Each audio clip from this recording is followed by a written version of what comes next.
All right, we're back. The Primal Texan experiment back here with Ralphie. Ralphie, tell me how you been over the last year and a half since you did this podcast. Wait, Uh, hold on. Let me just double check the sound. Make sure we're getting. been good, man. Didn't even welcome you back, dude. I like walked in here all Thanks, crutched man. out and shit, and then Nah, it's all good, man. uh, I came from paradise, yeah, and man. now I just firing to get back or bring a little bit back here. Did you you went out there before all the crazy fire shit started? Yes. Did you? But you were there during all that shit too, right? Yeah, I was there in Sydney when the brush fire started. Like most of those brush fires were being started by people actually just arrogant.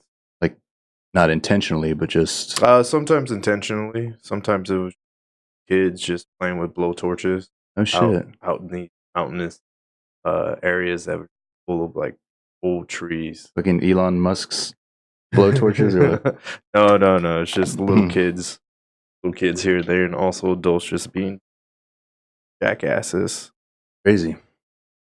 But yeah, no, it was awesome. I loved it over there. But what have you been up to since then? Um, we Sketchy Trench was like all I was doing last time I was here. Mhm. And we're still doing stuff. Obviously, I'm kind of partially here to promote the record that we're recording. But Sketchy Trench kind of went on hiatus, like, I guess, right at the end of last year.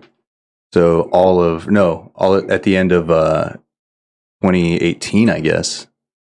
So pretty much all of 2019, I haven't really been playing in Sketchy.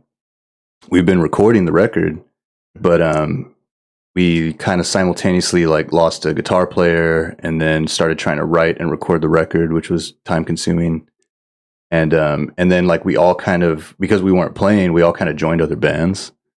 So now every member is like in another band also that's playing. And I kind of filled my time.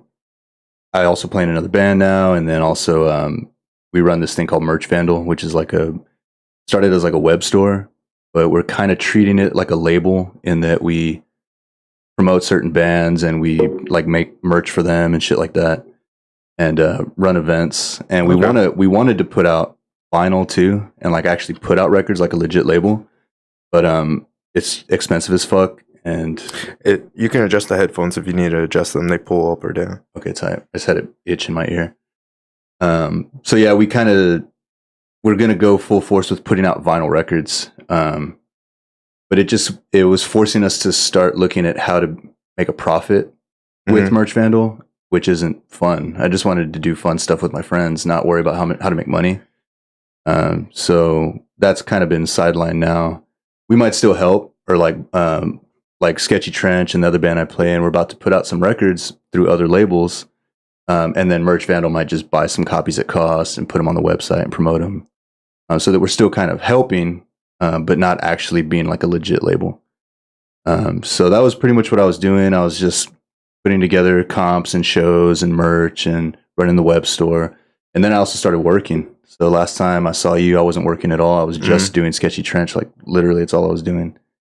And when Sketchy Trench slowed down, I also had kind of just been in this print shop a lot making merch for Sketchy Trench.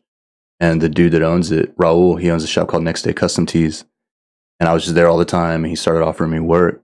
And then I just started full time. So like now I've been working 5 days a week, which I wasn't doing before. But it's really cool because it's in a print shop where I'm like making T-shirts for bands. And so like it allowed me to stay connected to The business. to music. Yeah. Mhm. And then even more recently, starting with this past Halloween, Raul let me start booking shows there. So like after hours at the print shop, we have bands come through from out of state or out of town, and we host shows for them. And we bought like a sound system. Raul bought like a new board and a PA and lights and shit. So it's like kind of legit.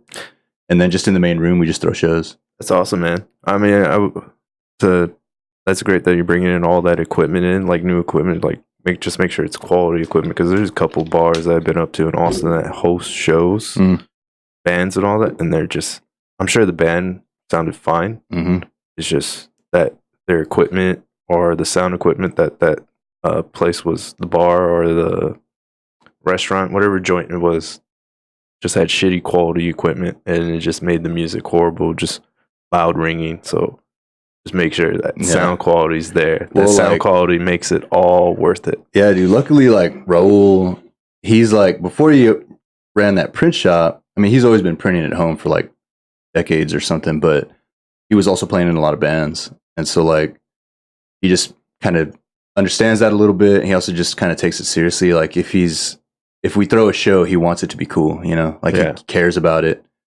So like I said, like as soon as we had the first show booked, he like went out and made sure we had a decent board and just kind of set the whole place up. So he's been pretty good about it. Same thing with the shop too, just in general. Like he always takes care of bands because he knows that like pretty much the only money we make on the road is through merch most of the time for most of us, smaller bands. We're just hoping we sell a t-shirt. So he's like on top of it, man. It's been pretty cool. So what is the bands that you've been playing for besides Sketchy Trench? So I joined a band called Night Sobs, and it's me and two other dudes, and those other dudes live in Austin.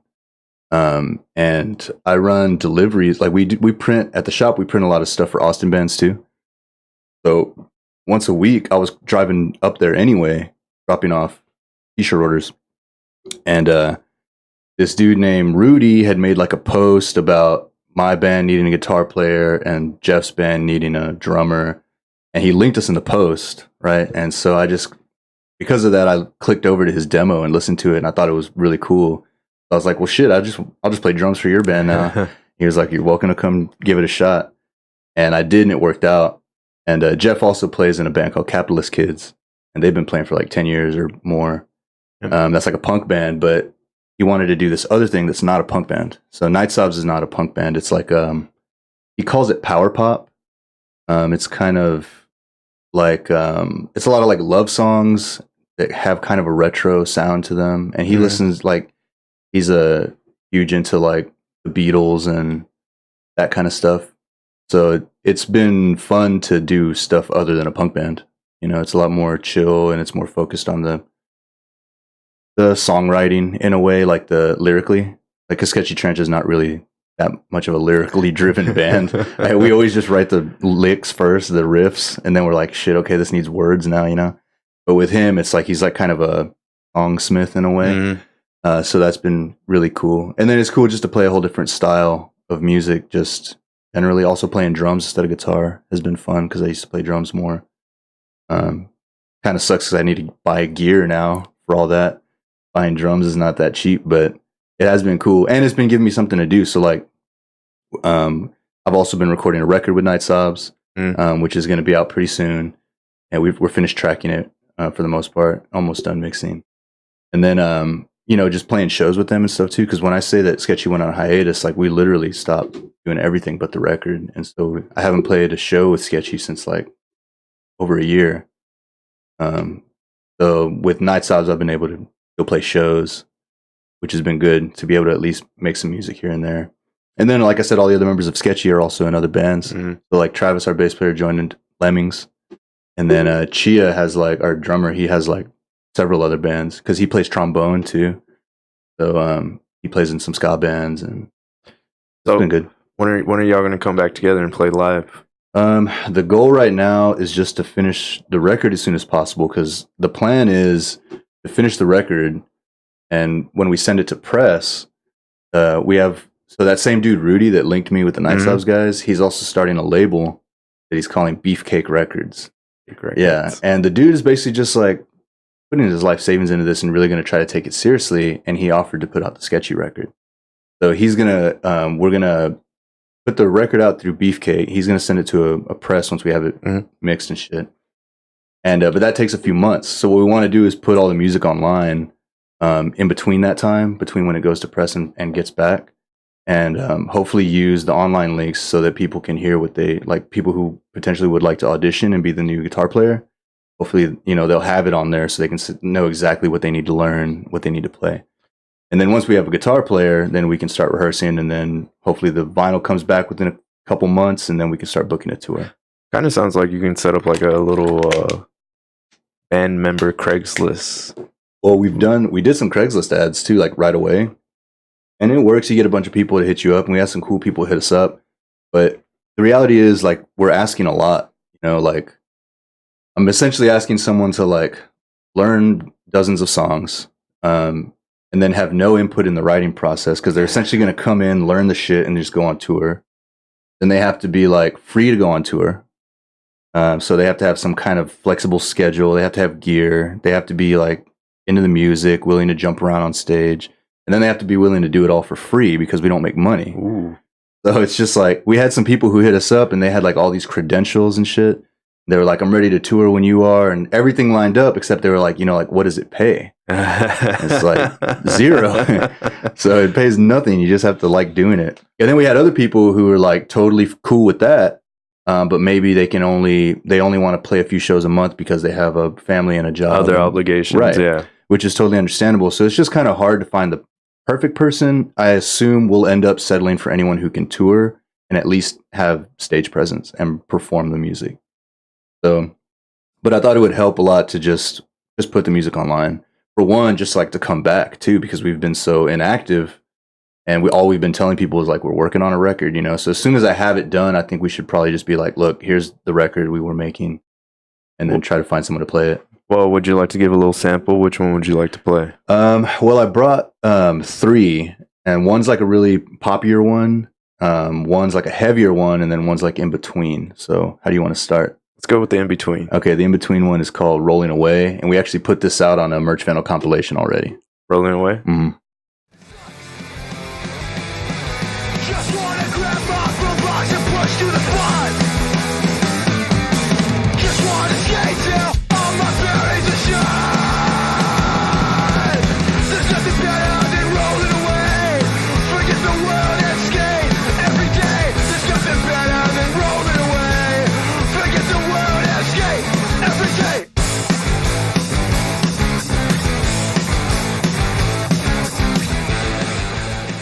Tell me, how did you come up with Rolling Away? That one was like all our songs. It started as a riff.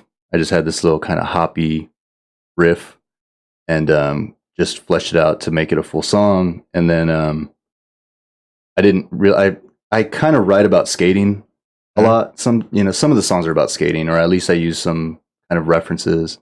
But I didn't have one that was just actually about skating. You know, like some of them are just like metaphors and shit like that. But so I just wrote one that's actually just about skating. Is that how you ended up on your crutches? A skating incident? Yeah.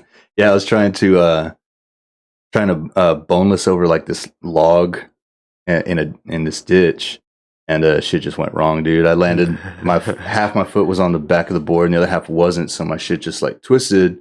I put all my weight on my ankle, and it's been like probably the worst skate injury I've ever had, which is lucky that my worst skate injury is just like a terrible sprain.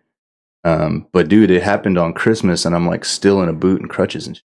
So I'm like 5 weeks in, and my shit's still like bruised and swollen, and I fucked it up. We thought I broke it. So you didn't break anything, you just bruised it. Well, according to the fucking doctor that didn't like tell me anything really, he was just like, does this hurt? I'm like, yeah. And he's like, all right, let's get x-rays. And then I go get x-rays, and they're like, we don't see any breaks, so get a boot. And that's it. That's literally all he told me. And this was like weeks ago.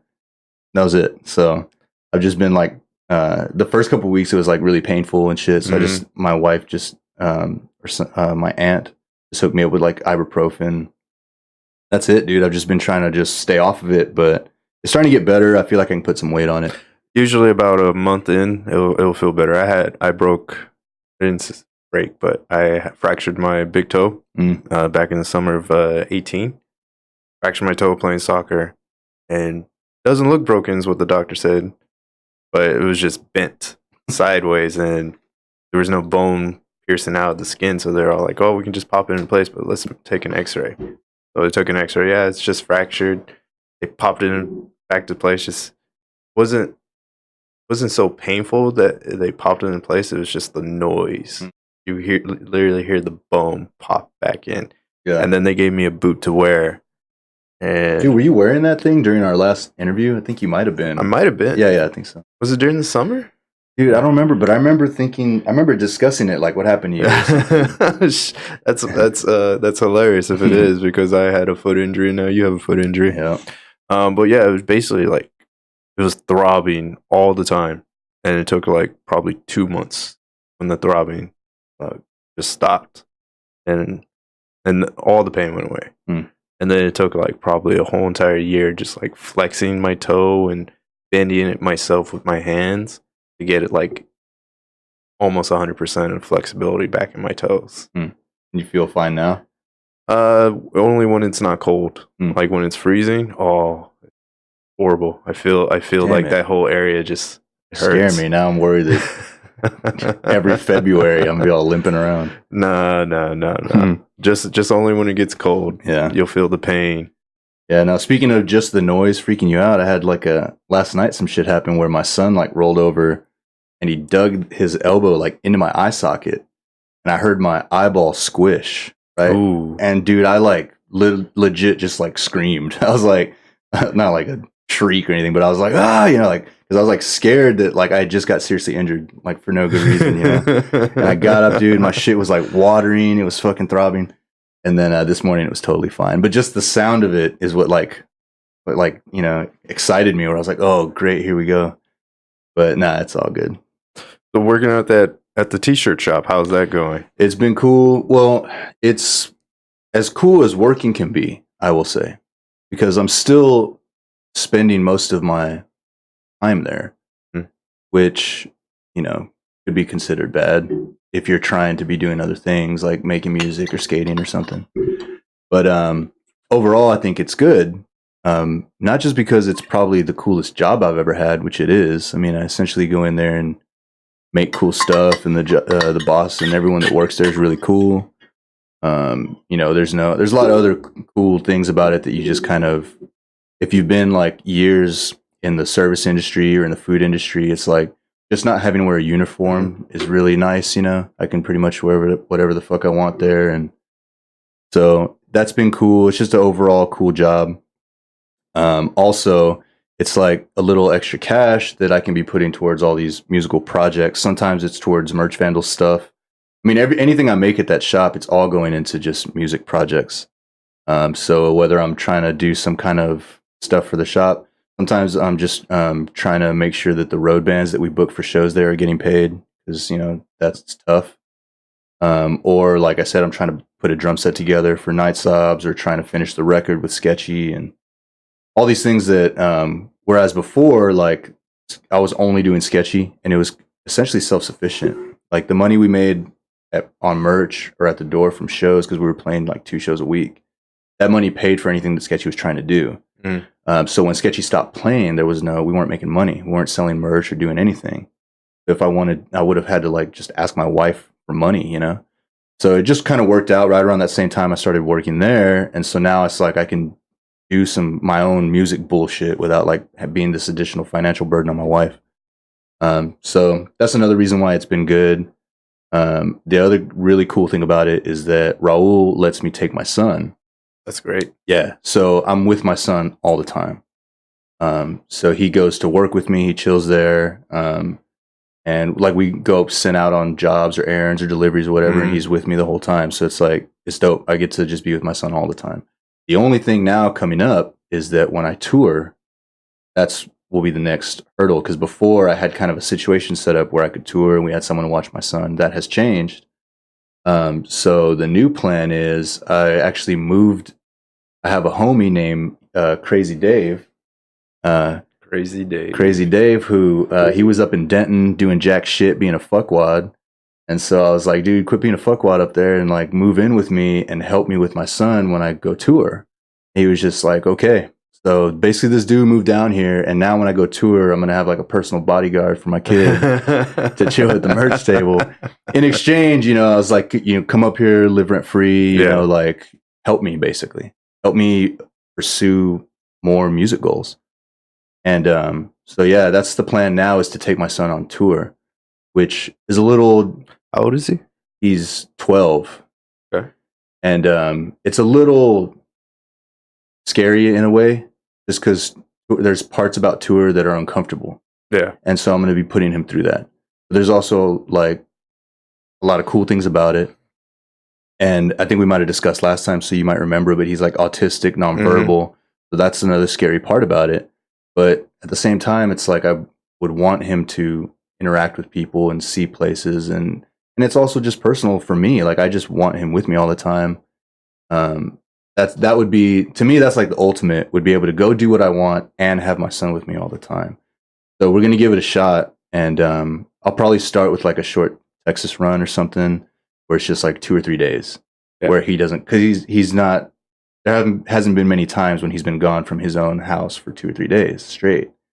So we'll just test that out. But he does really well with me. I mean, anywhere he goes with me, he's usually pretty calm and well behaved. So I'm going to try that, and then if that works out, then we'll try to book long tours. Because ultimately, the goal with Sketchy is a little different now. We were playing any show that got offered us. Yeah. Which meant we were playing in San Antonio like a lot, every week, multiple times a week, and you just burn out. Like not just you, but just like band members, the people stop coming. You know, it's like if they can see you every week. So we now want to kind of move it forward and start playing out of San Antonio and out of Texas as much as possible. Especially considering that Beefcake's going to invest in us to put this record out. We need to go sell copies. So if we play a bunch of shows in San Antonio, our friends will buy some copies. Yeah, but you got to go to the other cities and other states. Right. And that's the whole point anyways, too, is just to be heard. I mean, that's why all musicians are playing shows. It's like we just want to be heard. And so obviously touring is the next thing, is just to try to tour heavily.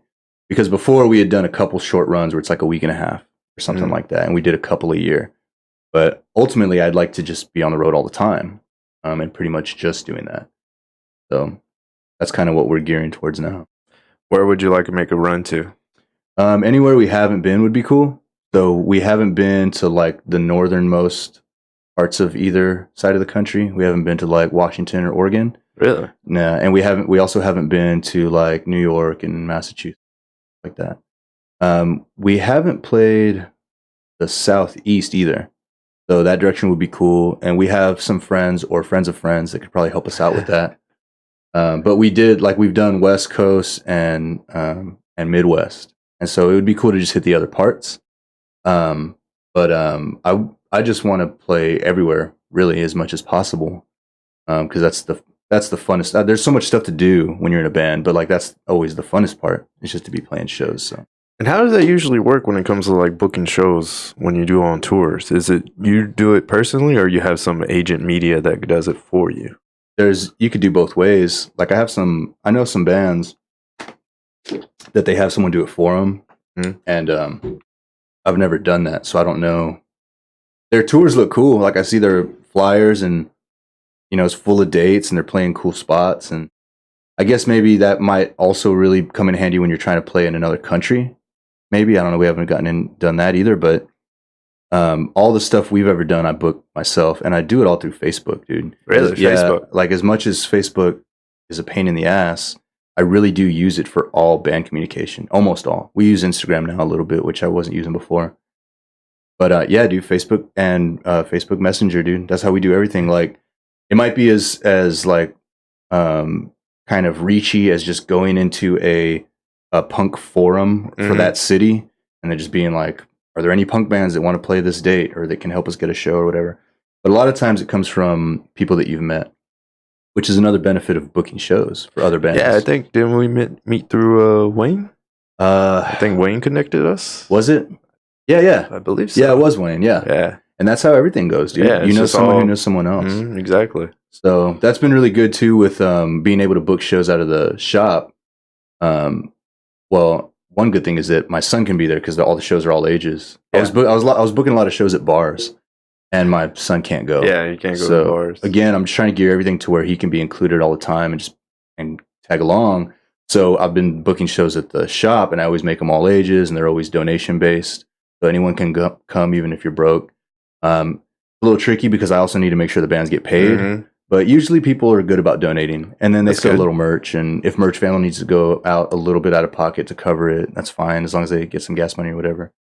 But yeah, booking shows for other bands. Like last week we had bands from we had a band from New York The week before that, I think they were from. We have some coming up from like Colorado, and just different. Like it's like that. Like you'll have different bands from around the country hit you up, and then usually what happens is if you can put on a good show for them, you know, and like just put in the work to do what you can to help them. Most bands are really cool about saying like, "Hey, man, next time you're in my part of the country, hit me up." And that's how most of our tours get booked, and that's how most punk tours get booked. I think you just hit up your friends that you've booked shows for before, or played with before, and just say, "Hey, I'm trying to be out there at this time," and they point you in the right direction if they can't book it themselves. Awesome, man. Yeah, it's really cool. So, when do you plan on starting a Sketchy Trench again, going on tour? It's hard to say. Now, if we can get, it's all hinging on the completion of the record. So because it's like a domino effect. It's like once the record's done, then we send to press, and then once the press comes back, then we start booking the tour. Once the record's pressing, we're auditioning. So it's like it's all hinging on when the record gets done. So far, we've tracked it, so we've recorded everything, and we're in the process of mixing it. So the only 3 that we've got final mixes on so far are the ones I sent you. Okay. But we've recorded 18 songs, and we've mixed 3 of them. So after we mix, then we still got to master, and that takes a little more time. I'm hoping in the next couple months we finish the record, and then a couple months after that, we get final pressed. So let's say late summer or something like that would be ideal. And also, my bass player just had a baby. Ooh, so he's fucking the band all up. He just had a baby, and he's got like a legit career type job too. So we will have to work around that as well. Maybe give his baby up for adoption. I don't know. That's what I'm thinking. Tell him to help him get fired from his job. Yeah, or something like that. But yeah, it's the primary thing is the record, because the whole point of going on tour is to spread the record. So there's really nothing to do until it's done, and it's slow going because we're very meticulous about it. Not that it's some great masterwork or whatever, but when you have a bunch of different layers of things going on at the same time, it's just easy to overlook stuff. So every time we mix a song, it takes hours, and then we're trying to book time in the studio, a busy studio that has a lot of other projects going on. So Matador has been really cool. Matador Studios, where we're recording it and mixing it and mastering it, and he's been very flexible with everything. You know, like not only financially, but also just with his schedule and trying to work us in best he can. And then he's also been the dude's name is Tommy Munter. And he's been really diligent about getting us what we want. So that's another reason why the mixing takes so long. He's not just, hitting a few buttons and calling it done. It's like he's taking his time and treating it like it's his project, which is good. So the final product, hopefully will be something we're really proud of, and that we believe in, doing what it takes to go spread it around the country. It takes some work, and, but if we believe in it, then it'll drive us to do that. Awesome. Let's try another sample of, let's go with the light sample. All right, cool. The lighter one is a song called Evaporative. Evaporative.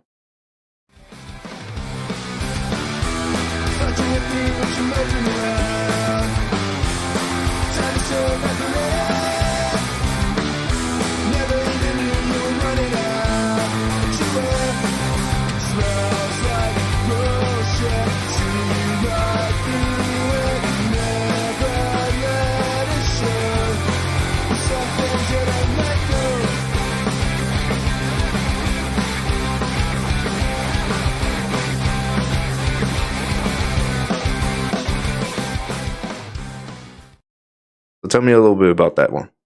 Evaporative is same thing. It started with a riff, the main riff. It was just something that I had in my head, and then we turned it into a song. The song is lyrically more. It's not like Rolling Away, where it's just about skating and shit. It's more like kind of personal, about just whatever things something I've dealt with in my life or whatever. So it kind of lent itself to that kind of just the feel of the song, I guess. But we try to have both. I might have touched on this last time I was here, but we do make an effort to have everything. Like, we want to have heavier songs because we all like that, but then we also want to have some more melodic songs, and I love pop music too. So it's fun to be able to incorporate different styles into Sketchy Trench. as a as a band member in general, how many instruments do you play, or typically does the band member usually know? Like how many different instruments, whether it be bass, guitar, drums, guitar and drums like you. I don't know many people that know how to play the guitar and drums. How is that widely sporadic in that field of people playing band? I think it's common, like in what we do, because like we're not very good. Like technically, we don't have a lot of prowess or whatever you call it. We're not masters of our instrument or anything like that. We just know how to make the sounds that work for what we're doing. And a lot of people in our genre, they can. I'm essentially scraping by on guitar and drums. I'm not particularly really good at either one, and I think that's how a lot of people are.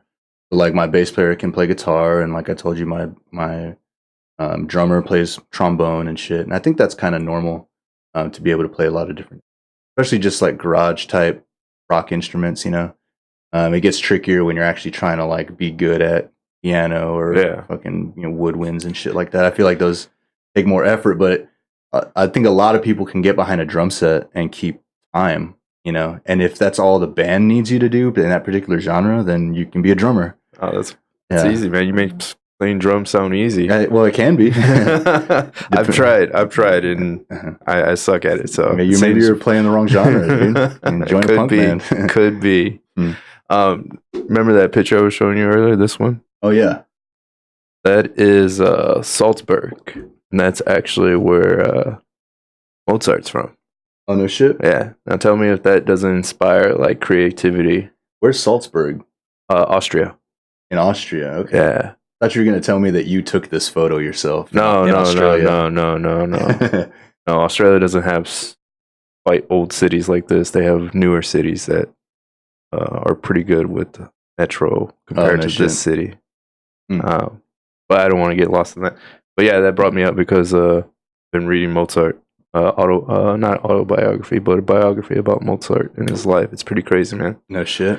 Yeah, he was the oldest boy of like 7 or 8 kids. He had an older sister, and from a very young age, he had that gift to play the piano and the violin.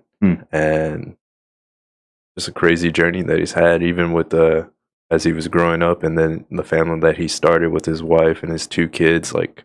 Just the amount of people that he's played before, like the average person, all the way up to like duchess, dukes, archbishops, kings, princess. Even I think one of them was at the time the king of the Holy Roman Empire or something like that. These people would just hire him to come in and just play a song for them or something, or his kids or whatever, and they just tour around Europe. That's tight. And basically what it sounds like from what I'm reading, sounds like people just hosted them. They didn't have to pay anything, just food, bedding, they got it. Like, it's awesome. Did he play concerts, like where he would fill a hall, people would buy tickets and shit? Well, they were opera halls. So if he would write something up for, if he was playing solo, write something up for his solo violinist or piano, or even like his kids. It's thing. Like, I'm only like so far 100 pages in this book, so I've just barely scratched the surface on it. Yeah, I don't know much about him or really classical music in general, but I did spend a little time like trying to listen to it. Like, there was a year or so where I made an effort to like buy records and listen to the radio stations that play it, and kind of it was around the same time that I was trying to go to school for music too, because when you go to school for music, there's a lot of reference to all this original stuff. And I found a lot of stuff that I can appreciate about it. But it's still, even now, not something I can really listen to regularly. I don't know why. But I guess in its defense, though, I don't listen to music that much. Yeah. Surprisingly little, actually. I used, especially compared to like 10 or 15 years ago, that's all I would do. But I rarely listen to music now, unless like a homie in a local band puts on Facebook like, oh, here's our new EP or something. Then I'll go listen to it just to see what people are doing in town or people that I know. But yeah, I realized it the other day because we were recording in where was it? I want to say It was at Matador, and Tommy had just said like, "Yeah, I haven't really heard any music that has really inspired me in a while," and it made me think like, "Fuck, I haven't listened to music in a while." Like, I just haven't been listening to it. Too busy writing, man. Dude, well, I guess it also doesn't help that my son like wrecked my CD player in my car. I used to listen to most of my music in the car, and then my son does this thing where he'll start the track over like a few seconds in and just listen to the beginning of a song like a million times. Mm. And he'll do that for like weeks straight, dude. And so I think he just like Wore down the he button. just smashed that button in to where now my shit doesn't play at all. And ever since then, dude, I was last year sometime, I just realized I hadn't been listening to music at all, which is probably not good. I should probably Just get back into it. There's no rush. Yeah, well, you know, the last thing I heard that really made an impact on me recently was there's a band called Pears, and they put out this like single, and the chorus is so catchy that like I couldn't stop thinking about it. Like I would wake up and go to bed for days on end after hearing it, and it was just like rattling, like my whatever is in there was just singing it, you know? Yeah. And I would wake up and my brain is singing that song, and I'm like, damn, what the fuck? It was just kind of like made an impression on me, like, damn, dude, like I had forgotten how powerful it can be, and that it's capable to write something like that just sticks with you like a real hook, you know? So that was the last thing I heard lately that I was really into. Oh, on inspiration, man, goes back to when, like, that brings up when my last podcast I did, which was over there in Sydney, Australia, with his name was Manfred. He's a DJ from Italy, and he's starting up his own like little business venture, kind of just picking spots around the world. They ended up in Sydney, and they do these closed warehouse events for DJing, and they DJ 12 hours throughout the night, or lasting all the way. It could start anywhere from 2 o'clock in the afternoon and last all the way until the next morning. But anyways, he's setting up like these little DJ events going on, and it's like a pretty good business venture where you're just setting up these warehouses. Also, with Sydney, there's different rules regarding alcohol, so they're a little bit more stricter. But pretty much, if you bring your own alcohol to these events, because once it's closed doors, it's closed doors. But anyways, like, he just inspired me, just the amount of work he's been putting in. I labeled it a DJ entrepreneur because it's essentially what he is, man. He's being a DJ and at the same time starting his own business, getting it flowing, and really inspired me to like get back to my podcast. Yeah. How many podcasts did you do in Australia? I just did one. That was the one. I was really busy with. I didn't even ask why were you there? Like just checking it out. I tried to move there. Really? Yeah, try to move there just because I visited there twice before. Okay. And just really great job opportunity for what I do, which is environmental geology.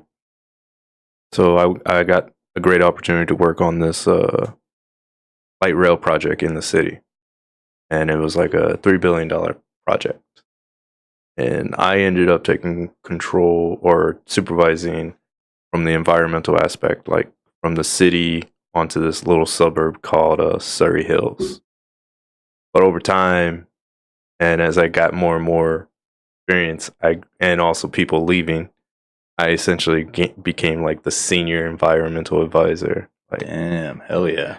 But it was ridiculous, but it was a great job. I got to walk like this 12-kilometer track, like I don't know, 2-3 times a week. Got a lot of great experience from it. Met a lot of great people from it. And then also working there, that job was my bread and butter. But before that, I was a mechanic for a little bit, for about a month. There in Australia? In Sydney. In Sydney. And then after that job, because with the visa requirements, you're only allowed to work 6 months per employer. That was the working holiday visa I was on. I was trying to get sponsored. Company said they were going to sponsor me, and then when it came time to it, they were like, "Oh no, can't sponsor you. Got to let you go." And and after that, it was just hell trying to find a job. I was getting called left and right by job recruiters and companies all the time. And whenever they asked about my visa, that was pretty much game over. Damn. Every time. So I became a landscaper. I was doing landscaping jobs for like 4 days out of the week. You just drove around with a truck and a Well, no. lawnmower. I got with this local landscaper there where I was living at in Maroubra. And he was all like, yeah, I could use some extra help. It was easy. It was maintenance landscape. It wasn't like we're tearing people's yards apart. Now we're just doing maintenance, trimming here. Maybe every once in a while we'd dig out a tree or a brush, put in like some nicer plant or something. But other than that, it was a good gig. I loved it. I loved it just being able to walk down to that beach. I was about to ask, like, what was it like there in terms of scenically or whatever? Like, beautiful, man. Yeah. I'm missing it every single day. I wish I could be there. But it's just beautiful when you see the like sunset, even though the sun's setting behind you, just the glare that it reflects on the sky and then onto the water, just beautiful. Really hard to describe. But Australia is like, it's awesome. I recommend if you can do it, go there, visit. Even after all the brush fires, there's still plenty to see. Still plenty of trees to see, even though the whole country was probably on fire. But did that whole thing fuck with what you were doing out there? Like, did it affect you or the people around you? Well, it didn't really fuck with me, and other than as a breathing hazard, because really? it just all that brush fire, all the ash, just covered the whole entire sky. Damn. It would filter out the sun. The sun was like a red globe guy. It was pretty crazy. And then everybody's just enjoying the beach. And it's just this ash cloud, ash fog, more like it, just covering everything. But hey, man, you're at the beach. What else are you gonna do? You just threw on like a mask or something? Nah. You just go out there as regular. Just put on some sunscreen. Just enjoy it. I mean, I think the only thing is people just don't put on enough sunscreen.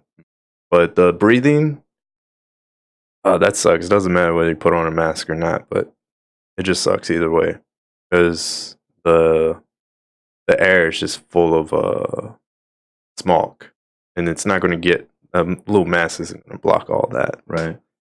But no, it was even with that like air. This was that's a little smog there. That's how it looked. And that's a pool that I used to swim in every morning. I just used to walk down. Take me about 10, 15 minutes to walk down, and I just jump in. Little pool by the beach. Mm-hmm. And since it's down there in the rocks, the waves would come in, bring in new fresh salt water. It's like its own like filtration. And then there's even like this live ecosystem, marine ecosystem in there. Every time you had like dolphins in there with you. And not shit? Dolphins, but fishes, sea urchins, other snails, sometimes crabs. But yeah, it was every time I dove in there, it was like I would find another fish I'd never seen before. Yeah, it was sweet. Did you do any surfing? I did. Had you done any before? No. How'd it go? Challenging. It is hard. Yeah, it is. I stood up on it a couple times, but ultimately I gave it up after I got in the way of one surfer, and he just went across my board and just sliced it in half, and I was just like, no, I'm done. Damn. I'm not spending any more time on this. Locals only. Throwing beer bottles at you. Yeah, Maroubra locals it could be a little rough. Yeah. I've heard it's hard and it looks hard. I would like to try it.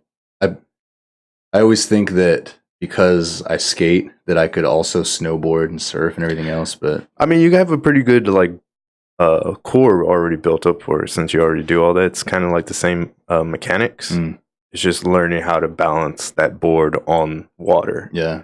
It looks hard as fuck, and it looks scary too, especially like just the TV shit when they're riding like huge ass tubes or whatever. Mm-hmm. Like, well, at Maroubra, there would be sometimes like I would go out there when there was maybe 1 to 2 foot waves, but there would be swells of 3 to 4, and then sometimes there'd be like a surge of a 5 to 6 wave, and those 5 to 6 waves are coming at you, and you're looking at it, you're just hoping you're just paddling fast enough to like beat that way before it breaks, because if it breaks on top of you, man, that you're just gonna get tossed and thrown around.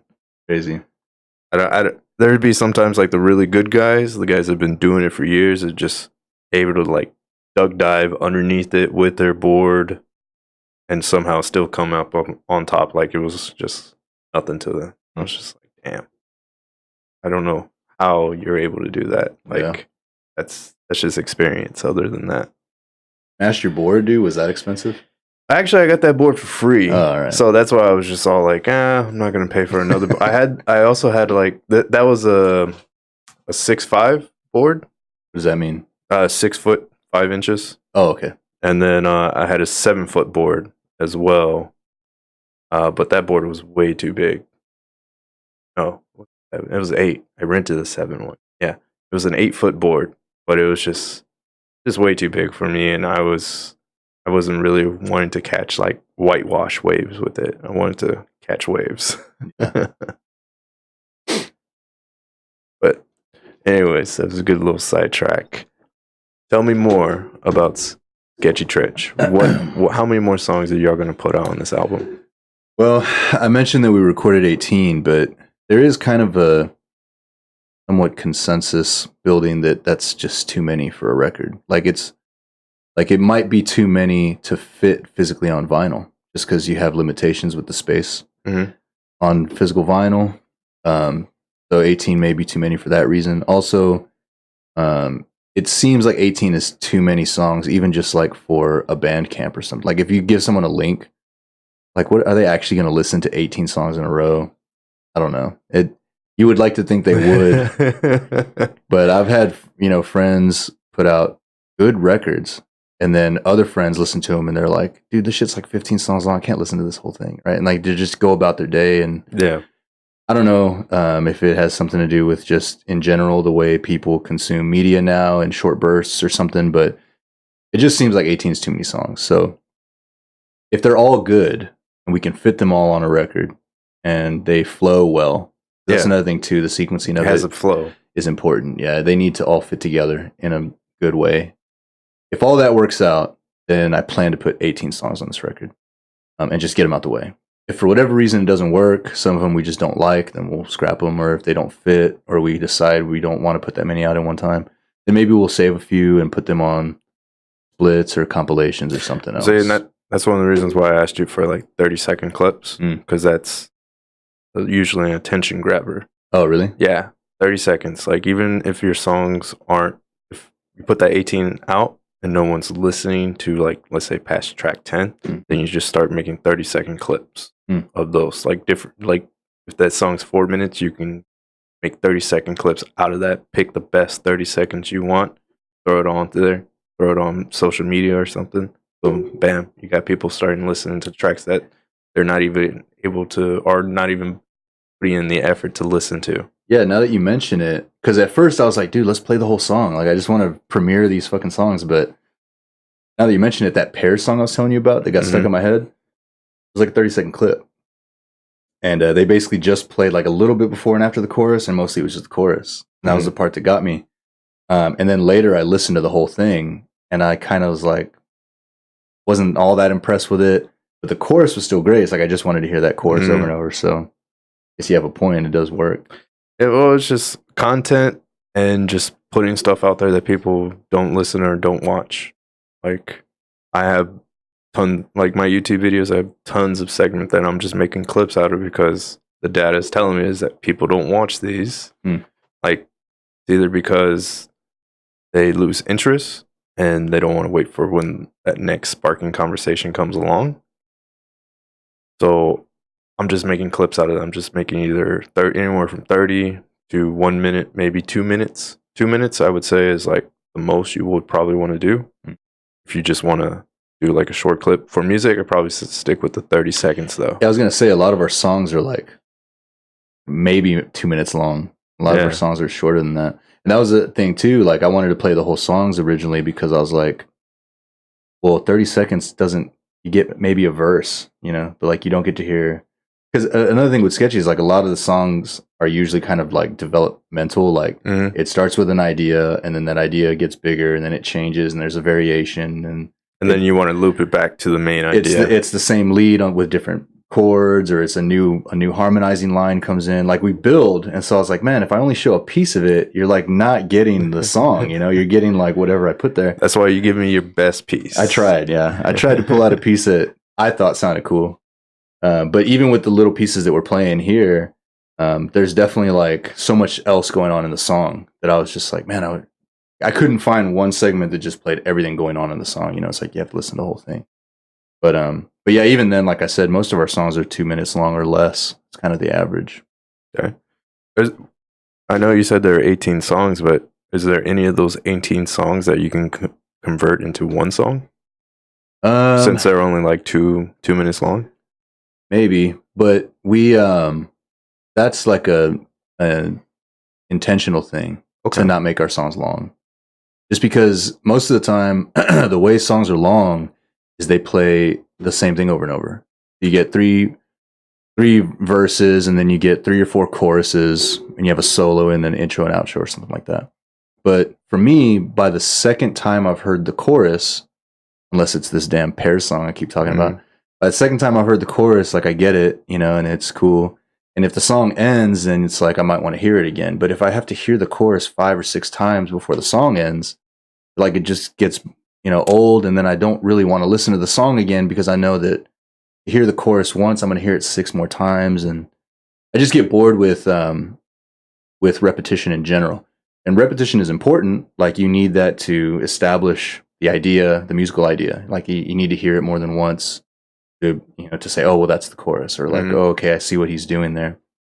If the whole song was just like 2 minutes of nothing that ever repeated, it would sound chaotic and wouldn't really sound like a song. Really, it'd sound like a freestyle or something. But there are cool songs that do that.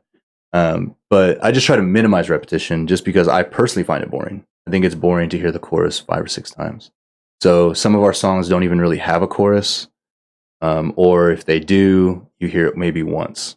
And then if there's a second time, it's played differently or something like that. So it's just kind of like the idea is there, and you get that that's a verse and that's a chorus, and it sounds like a song, but you don't have to listen to really the same thing over and over in any song.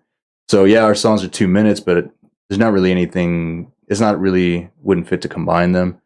Like I said, if anything, we might just scrap some because I do start realizing that some of them sound like each other in ways, you know, where it's like, well, the notes are different, you know, but kind of the same thing going on there, which makes sense because that's what we like. But if they sound too similar and one is just better than the other, then why keep the shittier one, you know? So exactly, there's a chance that we'll cut some of that, and some of the stuff we've recorded maybe just we'll never do anything with. Not even put them on the next record? Nah, because I would hope that by the time we're recording a next record, I will have, I don't know, just learned enough where I can write better songs. Because right now I'm like writing as best of the songs as I can. And you just have to acknowledge like, well, they're not that good, but you know, they're fun to play and I like them. And it's what I got. And then you would hope that, you know, later they get better and better. So that's why I want to put them all out if possible. Because like with the songs we have now are reflective of like who we are right now. Yeah. And I would hope that we will develop going forward as musicians, just as people, having all the lyrical content just more important, having the riffs be more creative, us to be more talented at our instruments. I would hope that would go forward. So I wouldn't want to use the shit from now in a future record if I didn't have to. So hopefully we just get out as much of it as we can. It also feels like these songs have been in my head for a long time because I write most of the music. Right now I write most of it for Sketchy, and last time I was here, I had discussed that I wanted to try to get the other guys to write too, and it didn't really happen. Like they are contributing a lot, you know, but almost the same way as they always have. Like I'll bring an idea and some lyrics, you know, in a chorus or whatever, and then they'll say, well, what if we do this? What if we do that? And they'll add to it. But so far, for the most part, I'm still writing kind of the skeleton of every song, and then You need some help in the idea department. Well, I don't know. Like, I think it would, even like the last time I was here, that's what I said. I was like, I think it'll just be better if they contribute because they're all good musicians. But a lot of it too is just like, especially when it comes to lyrical stuff, I feel like it's just kind of hard to write lyrics to someone else's music for me. So I guess that's one of the main things. It's easier for me to like something comes out and I start, you know, thinking of stuff and I'm like, hey guys, what do you think about this? And they're like, okay. And then they add everything else that makes it cool. But right now I'm still writing most of the shit. So anyway, what I was getting with that is that it feels like all this shit's just been in my head, and like everything we've put out in the past is not in my head anymore. You know, like I put it out in the world and I feel like I released it and let it go and I moved on from it. But at the time, before we recorded it or while we were recording it, like it's all I was thinking about. So it's kind of like going to be a release in a way, get all these songs out if possible, so that I can forget about them, you know, and like my mind can start over and I can just stop. I can just get them out, because every one of them too is also ideas, you know, that are still in my head, and it'd be nice to just kind of make room for the new ideas. Yeah, I kind of have that same. For me, it's not music; it's just a vision. Just like I've seen, like I can redo this podcast. I was just all like, I see a picture in my head, I see how I can make it work, and then crafting the table, getting my equipment all back together, getting room set up, seeing how I can improve the room. I was just all like, I can build this the way I want to build it. You've already made some steps from what I can see compared to last time, dude. Shit looks legit in here. Well, you look more comfortable this time, even with your busted up foot. Yeah, I even got like a nice little footrest if you wanted a footrest. Well, not the booted, not the booted foot. Yeah, that's nice. No, man. No, it's just I appreciate it. Yeah, it's all legit. The lights, all that, man. It's dope. Appreciate it. What was this last one that we got coming up that we're gonna show? The last one's the heavier one, right? Mm-hmm. It's called Mother Tongue. Mother Tongues. How'd you come up with the name for that one? It's really about, so like a mother tongue is like the language you grew up, right? And so it's really about my son who has grown up with zero language. So he doesn't have that. He's nonverbal, like I had mentioned. And it's just about him kind of like growing up in this kind of isolation, because we use language to connect to each other. And so he's had to find all these other ways to do that. And it kind of like, I guess it kind of pisses me off a little bit that he's just born with from the start, he had this like additional, like life's already shitty. And then like now he has this too. And it just makes me mad. So that's why that one kind of fit into like more of a, but that could also inspire something later on in his life that can make him do something that you or no one else would predict that he would do. Like, and it could also infect a lot of people as well. Yeah, I could. Yeah, and like I have, it's not the only song I have about him, and some of them are less pissed off, you know. But this one was just particularly about that, and that's why it's kind of more of a heavier song. Okay, give it a listen. Mother's Tongue.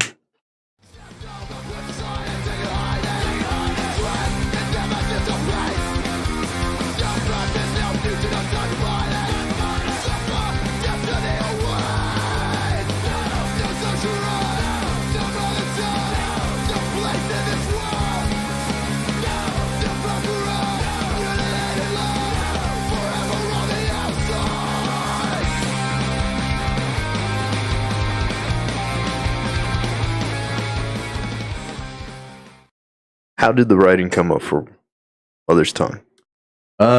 Same thing, dude. It always starts with a riff. Like I think,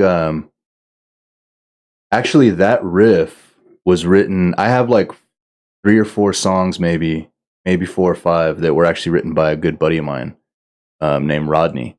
And he's this dude that I grew up with, and we were played music together. We had a band, like right after high school. Cool dude, great musician. And, we grew up together in Victoria, and when I left, you know, we were still kind of like, we had just fresh out of being in that band, and we would still kind of send each other riffs here and there. And he had sent me some riff ideas that I thought were really cool.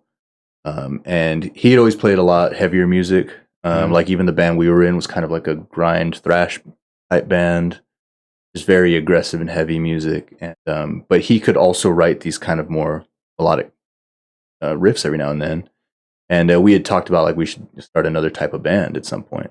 That never happened because we were just the distance, and we got caught up with our families and shit like that. But I had these riffs that he had sent me, just recorded on a phone or whatever. I was like, man, these are cool. You mind if I use them? Because I have a band now, you know. He's like, yeah, go for it. So he just gave me these riffs. One of them was the main verse riff for Mother Tongue. And then also like our very first thing we recorded was a demo. Sketchy Trench recorded a demo, and it was 2 songs on it. One of them was called BBDA, and the main verse riff for that song he also wrote. So this dude Rodney has a good ear, and he has a cool style. That's cool. But he's kind of hasn't really been making music himself, you know. But he'll toss me a riff and be like, "Dude, bro, you're welcome to use it." And they're always cool, so I do. So yeah, I have a couple of songs that and it started there. So he gave me one riff. I was like, okay, well, this is cool. I need to make a whole song out of it. And I would just kind of add stuff, just fucking around the house until I thought something fit and sounded cool. And then once I had the music together, then I went to the lyrics. Awesome. And I guess for whatever reason at that time, I was, you know, dwelling on my son's challenges, and that's where the lyrics came in and they fit. But yeah, that's pretty much how it always starts, just with the riff, and then kind of work from there. Hey man, it's a good song, whether it comes from a bad place, but still, it's a good song. I like it. Well, thanks, man. And you know, like it's kind of yeah, definitely. Like even if it comes from a bad place, it's like we all have good and bad emotions, and it feels good to get them all out, you know. So well, this is just a way of you kind of transmitting your bad feeling, your bad experience into a positive. For sure, you're creating art, right? Trying to express yourself instead of acting out that anger and frustration onto others. Right. Like that's an amazing gift. Sure. Yeah, man. Well, I appreciate that, and it is pretty therapeutic to play, and just doing band stuff is one of the only times that I feel like kind of fulfilled in a way, or where I'm just not so bummed out on the world. Mm-hmm. And that's why it's like crucial to me to like get tours set up and keep playing, because I've honestly those 2 years when Sketchy was nonstop, it was the most like fulfilling time, you know. Like I really felt like every day I was doing exactly what I want to do. That's what I see from like a lot of bands like that are posting on social media. Like even some of the local bands here in San Antonio. Like it's just I see them out there, I see them posting, it looks like they're having fun, it just looks like they're living at the height of their life right now. Like they're just loving it. Like they're playing like every crowd is a sold out crowd. Oh well, I don't know about that, but we play to a lot of no crowds, but well, yeah, but, still but just as fun, don't you still give it 110%? Every like time, yeah. Exactly. Mm-hmm. That's what it's all about.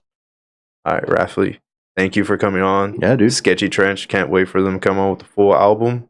Like you said, you were saying midsummer.